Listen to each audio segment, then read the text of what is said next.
सभी प्रबुद्ध जनों को, सभी बुद्ध जनों को, सभी ज्ञान प्रेमियों को, सभी धर्म प्रेमियों को, सब जिज्ञासुओं को और सभी गीता प्रेमियों को मेरी ओर से और मेरी संस्था डूअर्स पैराडाइज फाउंडेशन के सभी सदस्यों की ओर से आप सभी को सादर जय श्री कृष्ण। आज हम वर्तमान युग में आध्यात्मिक चिंतन की श्रृंखला के तहत गीता के अध्याय 9 के श्लोक संख्या 9 की व्याख्या करने जा रहे हैं। श्लोक संख्या 8 तक भगवान ने सर्वभूतों की पुनः पुनः उत्पत्ति का कथन किया और इस श्लोक में भगवान को कर्म नहीं बांधते इस हेतु का कथन करते हैं कि भगवान कोई भी कर्म करता है तो भगवान उनसे बंधता नहीं है।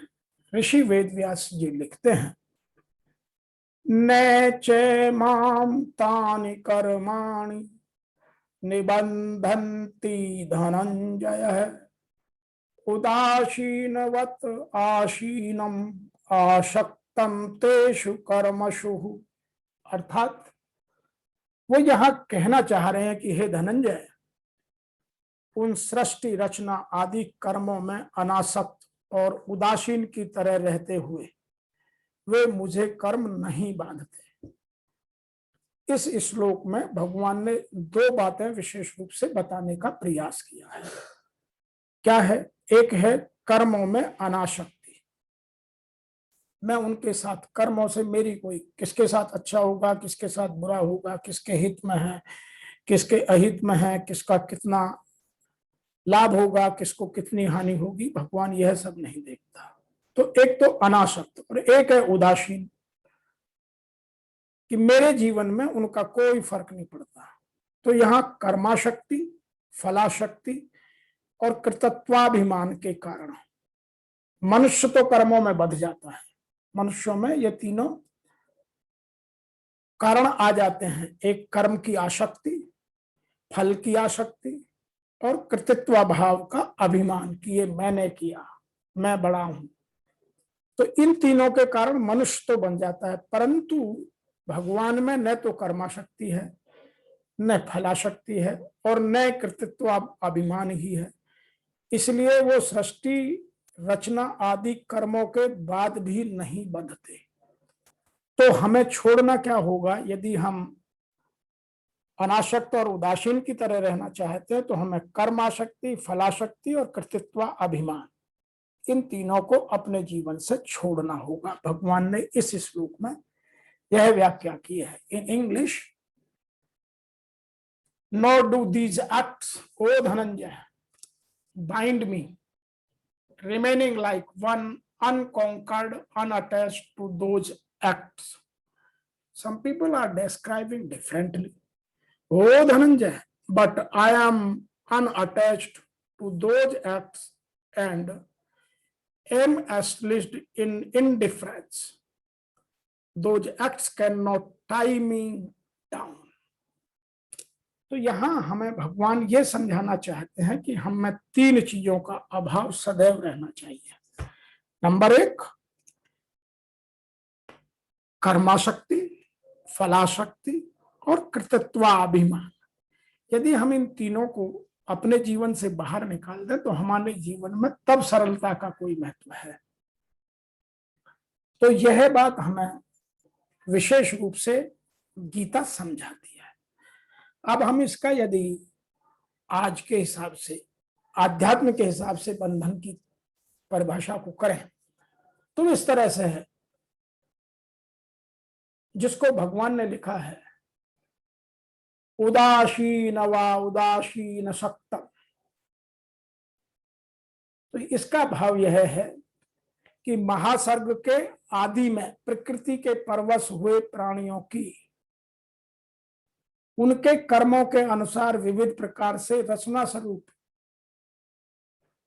जो कर्म हैं उनमें मेरी आसक्ति नहीं है, कारण कि मैं उनमें उदासीन की तरह रहता हूं।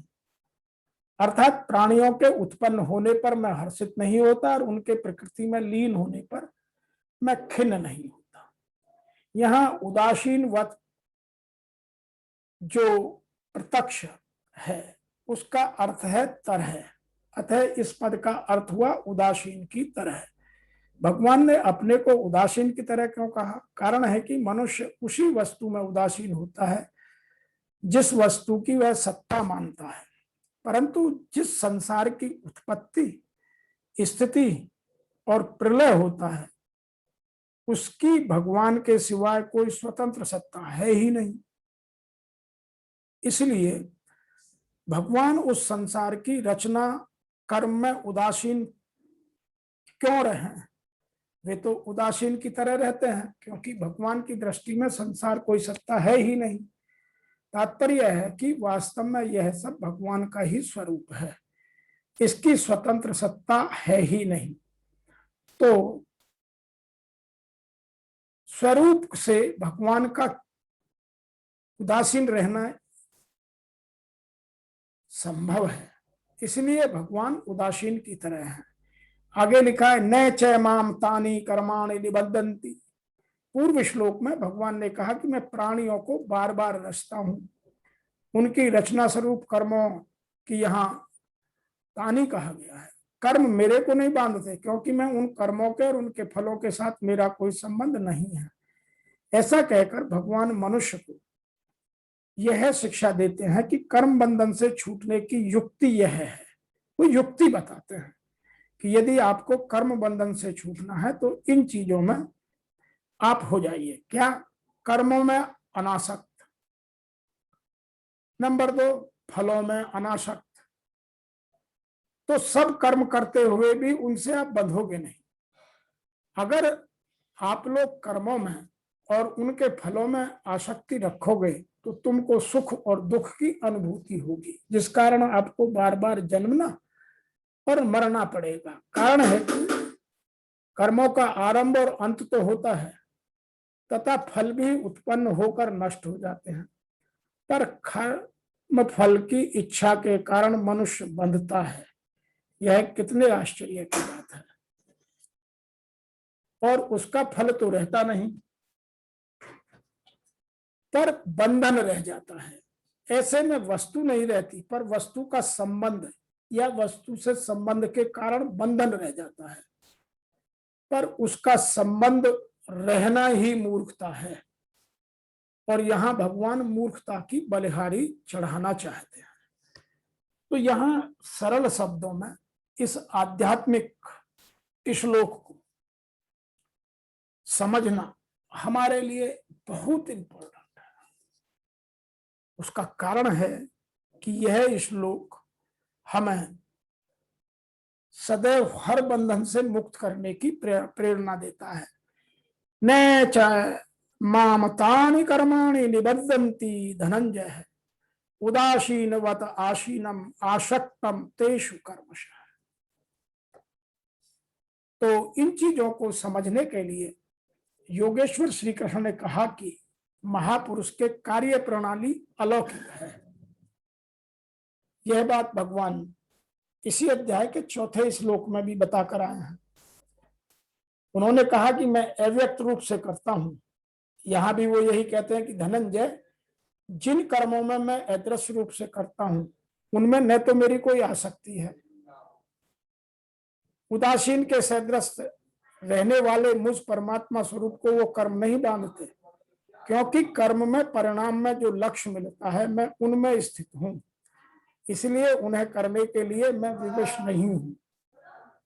यह तो स्वभाव के साथ जुड़ी प्रकृति के कार्य का प्रश्न है। महापुरुष की रहनी है कि उसकी रचना अब मेरे अध्यास से जो माया रची है वह क्या है, इसकी व्याख्या भगवान आगे के श्लोकों में करते हैं।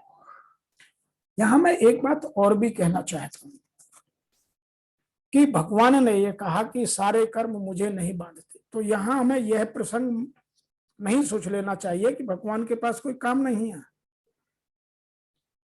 वरन भगवान तो सदैव वैकुंठ में अपने कामों में व्यस्त रहते हैं। यह ब्रह्म संहिता में कहा गया है। ब्रह्म संहिता में क्या कहा गया है? आत्मा रामस्य तस्यति प्रकटया च समागमः। वे सतत दिव्य आनंद में आध्यात्मिक कार्यों में रत रहते हैं। किंतु इन भौतिक कार्यों से उनका कोई सरोकार नहीं रहता। सारे भौतिक कार्य उनकी विभिन्न शक्तियों द्वारा स्वयं संपन्न होते रहते हैं। वे सदा ही इस सृष्टि के भौतिक कार्य के प्रति उदासीन रहते हैं। उस उदासीनता को यहाँ उदासीनवत कहा गया है। यद्यपि छोटे से छोटे भौतिक कार्य पर भी उनका नियंत्रण रहता है, किंतु वे उदासीनवत स्थित रहते हैं। यहाँ पर उच्च न्यायालय के न्यायाधीश का उदाहरण दिया जा सकता है। वे अपने आसन पर बैठे तो रहते हैं, उनके आदेश से अनेक तरह की बातें घटती रहती हैं। किसी को फांसी दी जाती है, किसी को कारावास की सजा मिलती है, कोई छूट जाता है, किसी को प्रचुर राशि में धनराशि अवार्ड हो जाती है, तो भी वह उदासीन रहता है, क्योंकि उन कर्मों के फल से उसका कोई संबंध नहीं है। तो यहां यह कहा गया है कि जगत के द्वंद्वों में भगवान का कोई मतलब नहीं है, वो उनके प्रति पूर्णतः उदासीन है। अब एक बात और कही गई है कि वे इन द्वंद्वों से अतीत हैं, न कि इस जगत की सृष्टि और प्रलय में आसक्ति रहती है। सारे जीव अपने पूर्व के कर्मों के अनुसार विभिन्न योनियों को ग्रहण करते हैं और भगवान इसमें कोई व्यवधान नहीं डालते। जिसके जैसे कर्म, भगवान उसको प्रारब्ध के अनुसार अगला जन्म वैसे ही देते हैं। तो यह गीता के 9वें अध्याय का श्लोक संख्या 9 हमें ये 3 चीज सिखाता है: कर्मों में आसक्ति, फलों में आसक्ति और कर्तृत्व भाव का अभाव। जिसने पैदा कर लिया वह सीधा परमात्मा को प्राप्त होता है। आज के इस श्लोक में इतना ही। आपसे शीघ्र मिलते हैं श्लोक संख्या 10 की व्याख्या लेकर। तब तक के लिए आप सबको मेरी ओर से और मेरी संस्था डूअर्स पैराडाइज फाउंडेशन के सभी सम्माननीय सदस्यों की ओर से सादर ओम नमो भगवते वासुदेवाय।